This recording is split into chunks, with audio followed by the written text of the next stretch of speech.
Seguimos con el segundo capítulo, segundo libro de Samuel, en el nombre del Padre, del Hijo y del Espíritu Santo. Amén. Amén.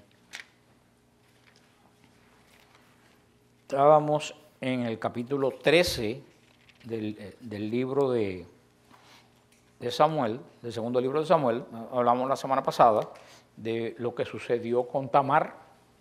Vimos como un medio hermano de Tamar, Amnón, violó a su media hermana, todos hijos de David, y vimos cómo, bueno, vimos toda esta parte tan desagradable la semana pasada de esto, que yo les decía a ustedes que si la Biblia no fuera inspirada por Dios, pues ningún hebreo se le hubiera ocurrido escribir esto en la Biblia. O sea, usted se da cuenta que la Biblia es exacta, porque habla de cosas que ninguno de nosotros, en la familia de nosotros, hubiera escrito nada referente a esto, y la Biblia lo pone. Y vimos, durante los que han seguido las clases, vimos toda esta enseñanza, que todo esto es porque en el Antiguo Testamento y hasta en el día de hoy, todo pecado tiene, ¿qué cosa? Consecuencia. Esto es lo que la Biblia nos quiere enseñar. David, un hombre santo, un hombre ungido por Dios desde los que tenía 12 o 13 años, cometió un gran pecado. Mató a Urías y se acostó con la mujer de Urías. Hasta los santos cometen pecado. Y ese pecado fue perdonado, pero las consecuencias quedaron en la familia. Dijimos que hoy en día no sucede eso. Hoy en día ninguna familia arrastra pecado de nadie, porque hoy en día tenemos, ¿qué cosa? La redención de Cristo y el bautismo. A la vez que tú te bautizas, todo pecado que venga de donde venga queda totalmente perdonado. Por eso lo hemos dicho 1.000.000 de veces, que hoy en día no se arrastra en la familia ningún tipo de pecado de nadie. El pecado es totalmente personal. Pero recuérdense lo que dijimos, que en la familia se arrastran muchas veces, ¿qué cosa?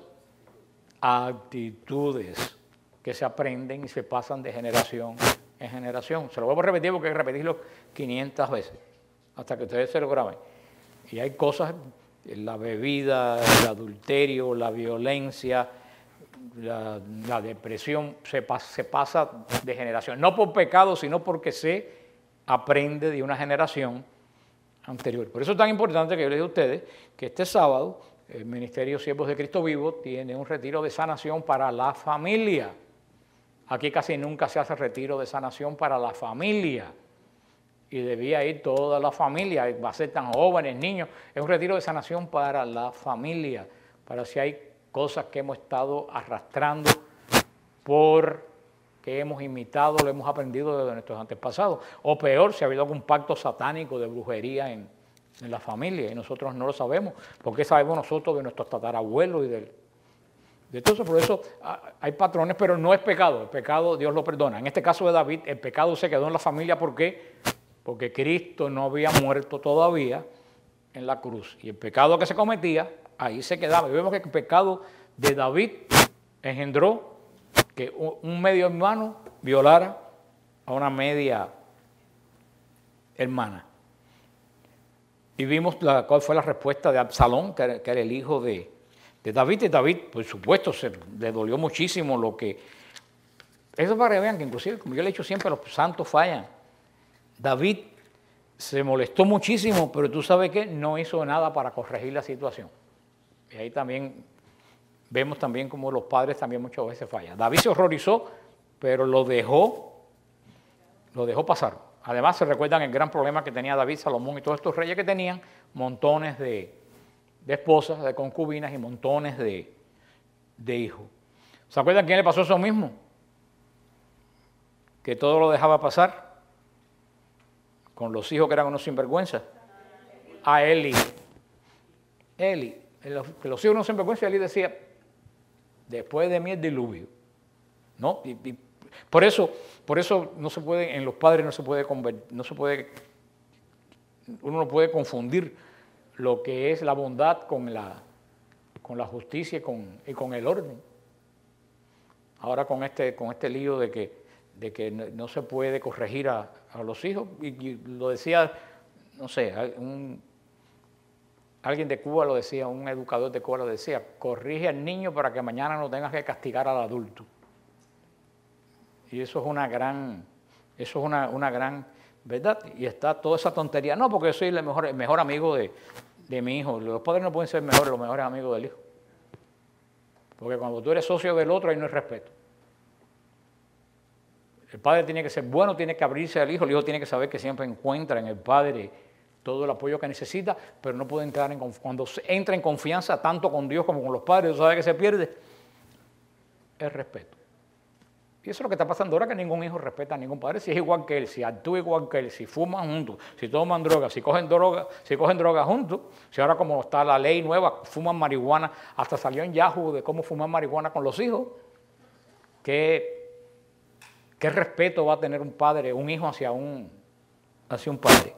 Y vemos que inclusive no es característica de nosotros, vemos que a Elí, un hombre tan santo como Elí le pasó, y a un hombre como David le pasó. ¿Qué pasó con David? Fue un padre indulgente.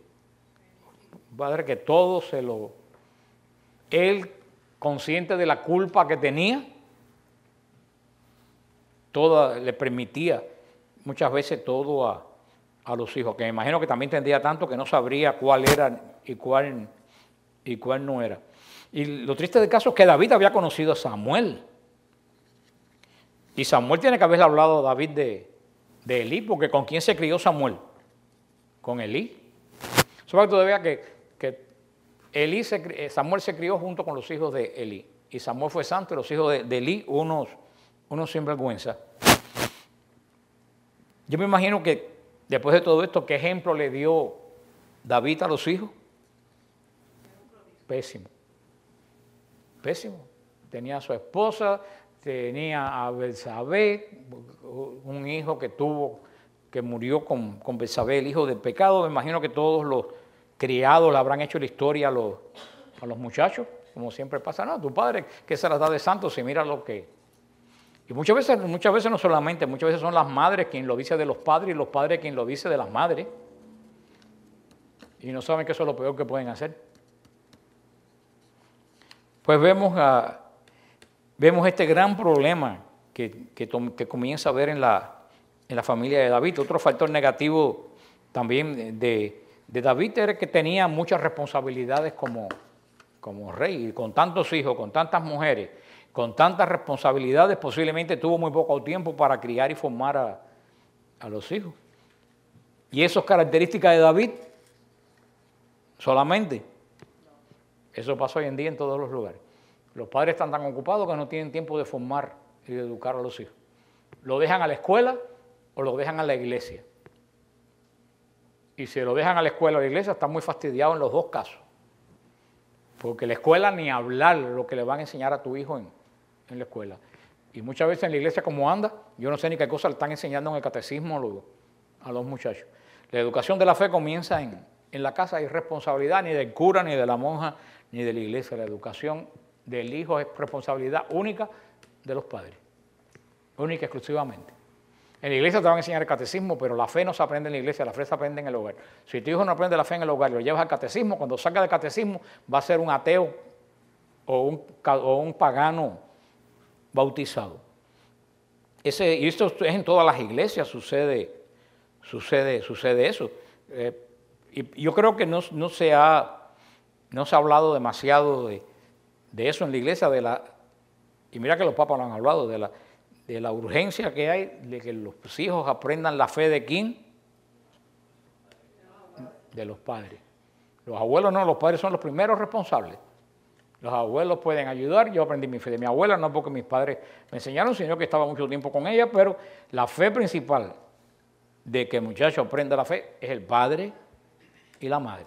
Y sobre todo, claro, los abuelos y las abuelas, pues esos segundos padres también tienen la obligación. Muchas veces las abuelas son las que a la larga terminan, pero hoy como las abuelas andan con tanga en Miami Beach, pues entonces ya no se puede, no hay tiempo para enseñar porque la fe en Cuba se salvó por las abuelas y la fe en Rusia se salvó por las abuelas. Gorbachev lo dijo, a mí me bautizó mi abuela escondido. Y como a Gorbachev, ¿cuántas abuelas en Rusia mantuvieron la fe? Y lo dice Proverbio 23, capítulo 13. Proverbios 23, capítulo 13. No rehúses corregir a tu hijo, porque si lo castigas con vara no morirá. Pero si no lo corriges, tú sabes que posiblemente pasará. Va a morir. Física o espiritualmente. En este capítulo 13, en el versículo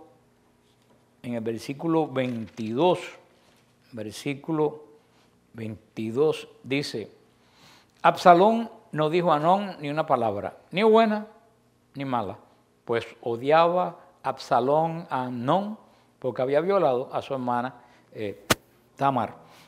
Este era el hogar de David, esta era la casa de Tamar y de Amnón, medio hermano y los tres eran medio hermanos, pero ven lo que pasando en esa familia. Había un mal de fondo impresionante. Uno viola a la media hermana, el otro tenía tanto odio por el otro que no le dice absolutamente nada. Algo anda muy mal. Y a lo mejor David pensaba, bueno, todo se quedó calmado y no sabe lo que se estaba cocinando. Vemos que el pecado de David comenzó a acarrearle consecuencias. Por eso también yo le dije, con que nosotros no cargamos pecado de otro, pero todo pecado tiene consecuencias. Vuelvo a repetir para que le quede claro, ningún pecado se arrastra de uno a otro. Pecado es ¿qué cosa? Personal. Pero los pecados, todo pecado, aunque lo cometas escondido, tiene ¿qué cosa? Consecuencia. Y no, muchas veces es muy difícil librarse de las consecuencias del pecado. Absalón esperó el momento preciso. Por eso dice el capítulo 13 de Samuel, versículo 23. 2 años después estaban los esquiladores con Absalón esquilando en Baal Hazor, junto a Efraín. Y Absalón invitó a todos los hijos del rey. Se presentó Absalón al rey y le dijo, ya que estoy de esquileo, que vengan, por favor, conmigo el rey y sus servidores. El rey dijo a Absalón, no, hijo mío, no podemos ir todos, para no serte gravoso. Insistió, pero el rey no quiso ir y le dio su bendición. Absalón le dijo que venga, por favor, con nosotros mi hermano Amnón. Respondió el rey, ¿para qué ha de ir contigo? Pero Absalón le insistió y dejó que fueran con él Amnón y todos los hijos del rey. Absalón mandó a preparar un convite regio y ordenó a sus criados, estén atentos. Cuando el corazón de Amnón esté alegre por el vino, ellos le digan, y eran Amnón, lo matarán. No tengan temor porque lo mando yo. Cobren ánimo y sean valerosos. Los criados de Absalón hicieron con Amnón lo que Absalón le había mandado. Entonces todos los hijos del rey se levantaron, montó cada cual en su mulo y huyeron.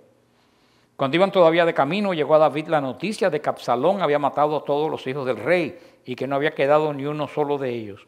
Se levantó el rey, rasgó sus vestidos y se echó en tierra. Todos los servidores que estaban a su lado rasgaron también sus vestidos. Pero Jonadab, hijo de Simá, hermano de David, tomó la palabra y dijo, no digas al rey, mi señor, que han muerto todos los muchachos, los hijos del rey, porque solamente ha muerto Amnón, pues era cosa decidida en boca de Absalón desde el día en que aquel violó a su hermana Tamar. Así que no hagan caso, mi señor el rey, de esos rumores de que han muerto todos tus hijos, porque Absalón huyó. El joven que estaba de centinela levantó la vista y vio una multitud que venía por el camino de Joronaín, por la ladera, y fue a avisar al rey. He visto algunos hombres que bajan por el camino de Joronaín con la ladera de la montaña. Jonadab dijo al rey, son los hijos del rey que llegan. Ha sido lo que tu servidor había dicho. Apenas había acabado de hablar, entraron los hijos del rey y llorando a voz en grito. También el rey y otros servidores se echaron a llorar con gran llanto. Absalón huyó y fue a donde Talmai, hijo de Amiud, rey de Gesur. Y el rey lloraba todos los días por su hijo. Absalón, por su parte, había huido y se había unido a Gesur. Y allí quedó tres años. Vemos cómo, le dije la vez anterior, que el pecado es como una bola de nieve que mientras más corre, más crece. ¿Se acuerdan cómo empezó todo esto? ¿Por qué empezó todo esto? Por una mirada de David. Pero más anterior a la mirada de David también ocurrió por algo, porque David no estaba donde debía de estar. ¿Dónde debía de estar David? En el frente de la batalla. Y él no estaba en el frente de la batalla, él estaba en su palacio. Primera cosa, David no estaba en el lugar donde tenía que estar y donde Dios lo mandó. Que después, ¿cuál es el segundo paso? La vista. Miró y vio a la loca esta que se bañaba en el techo de la casa y le gustó, y de ahí, de la vista, pasó ¿a dónde? Al corazón, y dijo, si la forma es matar a la mujer, al esposo de esta mujer. Y así mandó a matar a Urías. Mira tú cómo el pecado que empezó por no estar en el lugar donde tenía que estar. Mira cómo ya va por muerte. Y después de esto, cuando se juntó con Betsabé y tuvo un hijo, el pecado se quedó dando vuelta en la familia. Sabe Dios lo que hablaron, oír esos muchachos del pecado. ¿Y en qué terminó la cosa? En la violación de Tamar por parte de Amnón. Y eso pareció que se quedó ahí, pero no se quedó ahí. ¿En qué terminó eso? En el asesinato de un hermano por otro, tal como Caín y Abel. Y esto no terminó ahí todavía. El pecado da vuelta y crece. Gracias a Dios nosotros lo podemos parar. Lo podemos parar por la gracia del Señor en la confesión y por el arrepentimiento, pero en este momento no había nada que lo pudiera parar. Fíjate que Absalón esperó 2 años antes de actuar. Una persona bastante fría y calculadora. Y David no se daba cuenta de lo que... Yo creo que se dio cuenta, porque al principio le dijo, ¿por qué va a ir Amnón? Pero, como le dije, como fue un buen rey, pero como padre no fue muy bien. Tampoco Absalón había dado ninguna señal de querer vengarse en casi 3 años. Y miren cómo las cosas no han cambiado. ¿A quién mató a Absalón?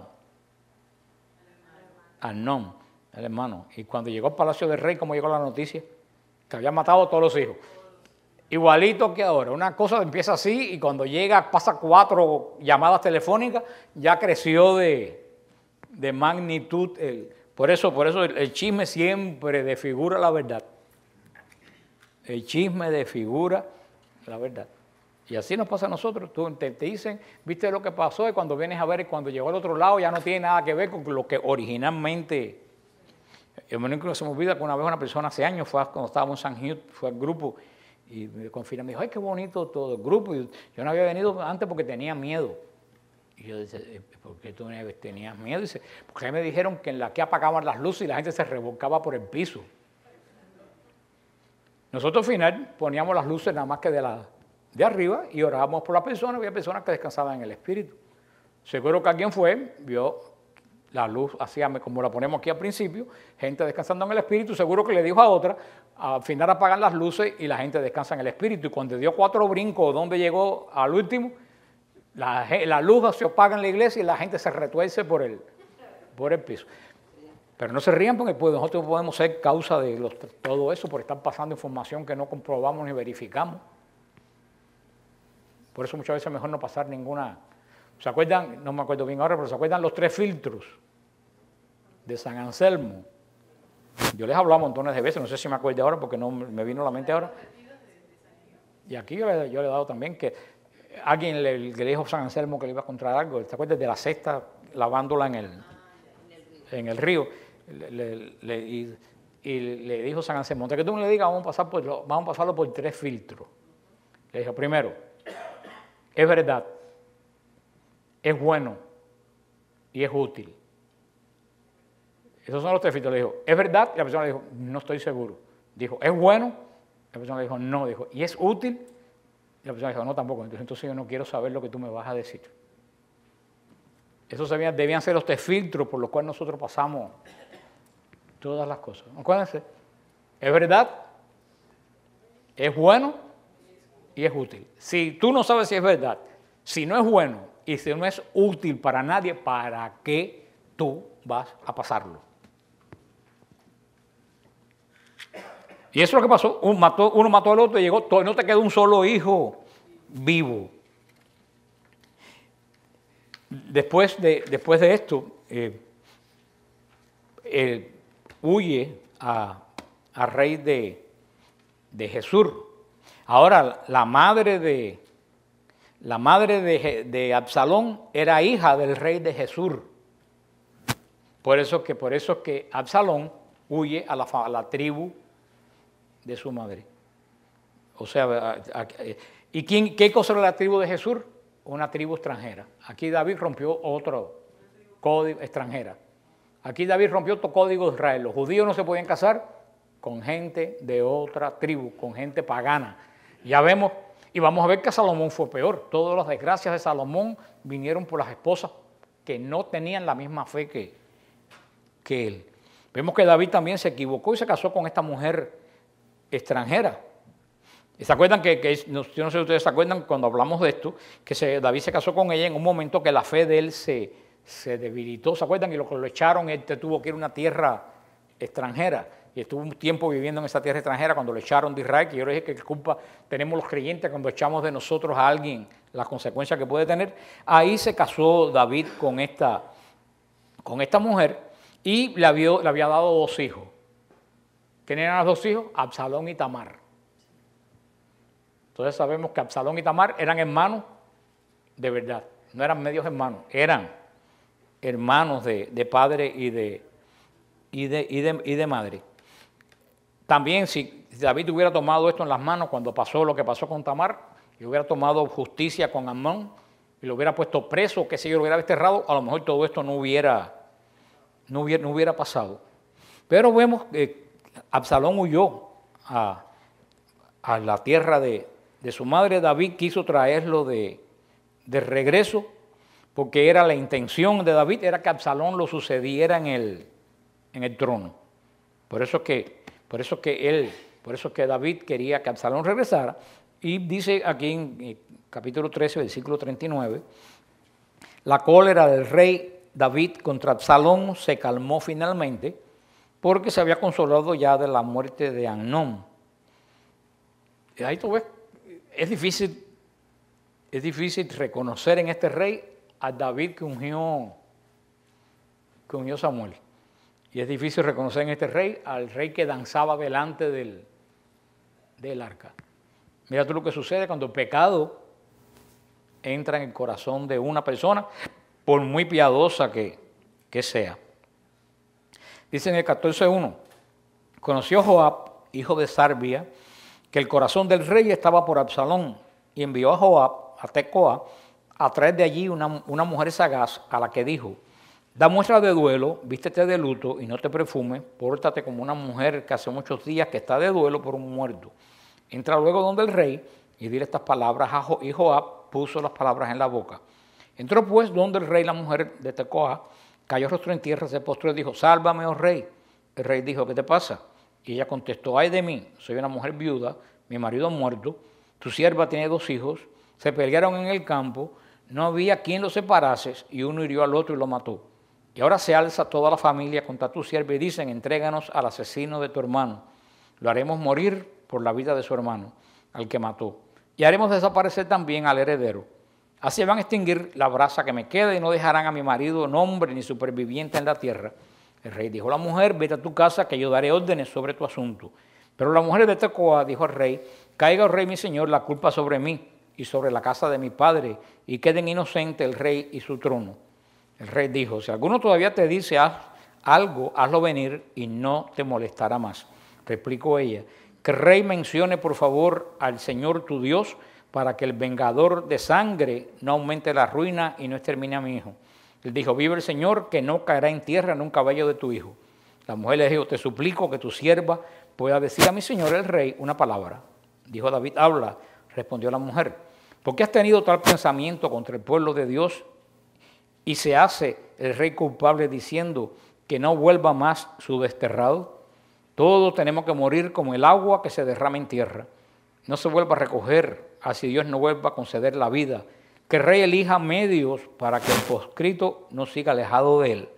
Así pues, si tu siervo ha venido para hablar a mi señor, el rey, con estas cosas, es porque la gente me ha metido miedo y tu sierva se ha dicho, hablará al rey y acaso el rey cumpla su palabra de su esclava. pues el rey me escuchará y librará a su esclava de la ira del hombre que quiere exterminarme a mí junto con mi hijo, de la heredad de Dios. Tu sierva dice que la palabra de mi señor el rey traiga la paz, pues mi señor el rey es como el ángel de Dios para discernir el bien y el mal, y que el Señor esté contigo. El rey respondió a la mujer y dijo, no me ocultes nada de lo que voy a preguntarte. La mujer dijo, habla, oh rey, mi señor. Dijo el rey, ¿no anda contigo la mano de Joab en todo esto? Respondió la mujer, por tu vida, oh rey, mi señor, que no se desvía ni a la derecha ni a la izquierda nada de lo que el Señor, mi rey, dice.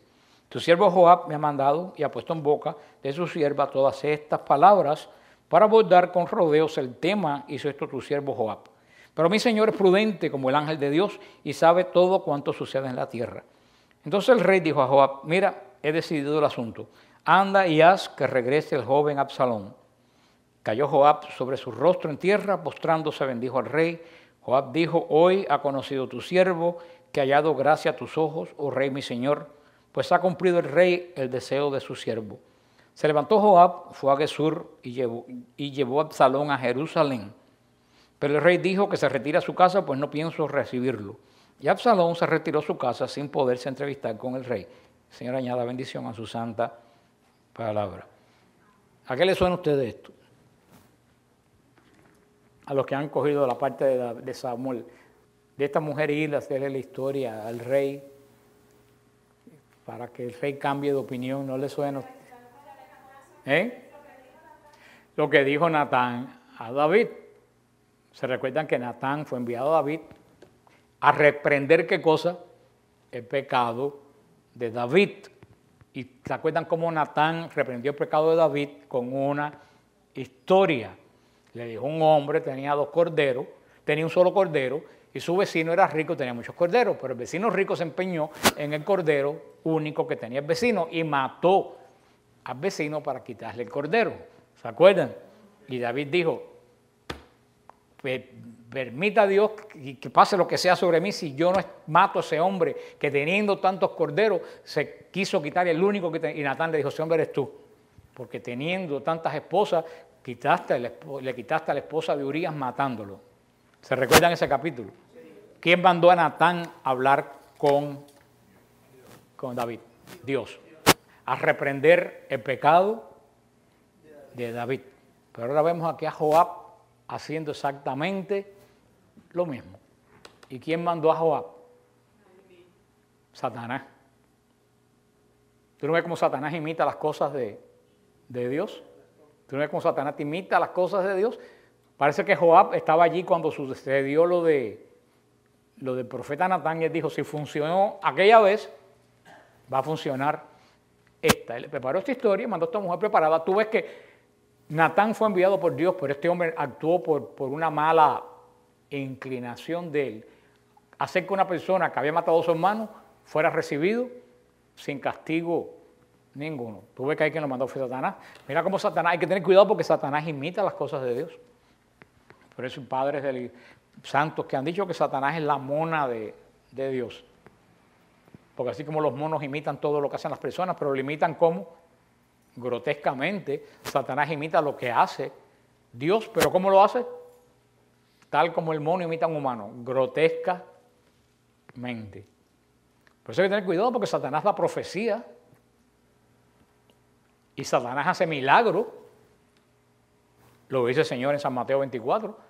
Habrá milagros hasta para confundir a los creyentes si eso fuera posible. No se vayan detrás de falsos profetas que hacen falsos milagros. Y Satanás da lenguas y Satanás imita todo lo que Dios da. ¿Cómo uno sabe qué viene de Satanás y qué no viene de Satanás? Porque las cosas de Satanás no dan paz y las de Dios sí. Nada, ninguna obra de Satanás puede dar paz y toda obra de Satanás va a dar muerte, porque vamos a ver lo que le costó a David aceptar a Absalón de nuevo sin ningún tipo de reconvención. Y vemos que el pobre David, lo que le dije, lo que le salva a David es que era humilde y que se arrepentía de sus pecados. El Salmo 50 es el que salva a David, pero de ser un rey santo, un rey justo, por culpa de una simple mirada. Mira tú qué clase de problemas, porque el pecado primero se presenta inocentemente.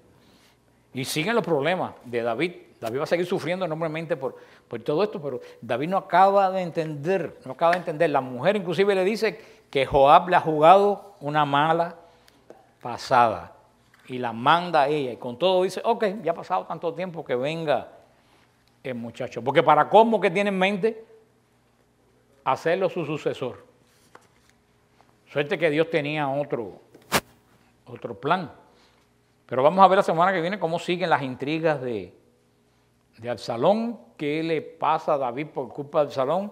Y yo le dije a ustedes que hasta el día de hoy, cuando vamos a Israel, nosotros siempre pasamos por delante de nosotros, pasamos por arriba porque la tumba de Absalón está abajo, pero cuando el camino pasaba por delante de la tumba de Absalón, todos los judíos que pasaban por la tumba, hasta hace poco le tiraban piedras a la tumba.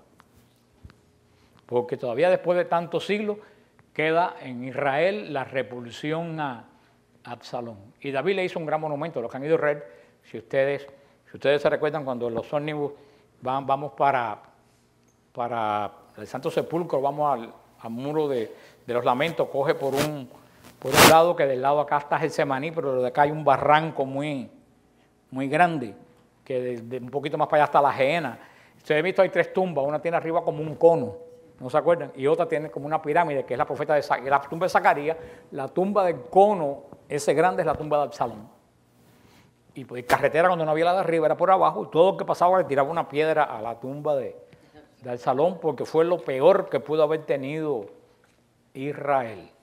Menos mal que el Señor, que tiene otro plan, libró a Israel de que Absalón fuera su rey.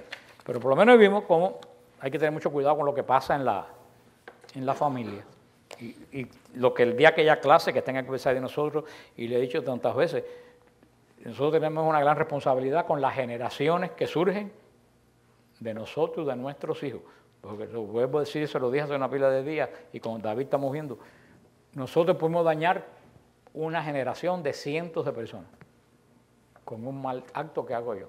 Ese mal acto que hago yo, mi hijo lo hereda de borrachera, de lo que sea, y mi hijo se lo va a pasar ¿a quién? A su hijo. Y su hijo se lo va a pasar ¿a quién? Al hijo del hijo. Y sabe Dios cuántas generaciones pueden salir dañadas por estar tú como David en el lugar que no debes estar, o mirar y dar cabida en tu corazón a lo que no debes mirar. Porque todo pecado comienza por la vista, antes de hacerse desobediente.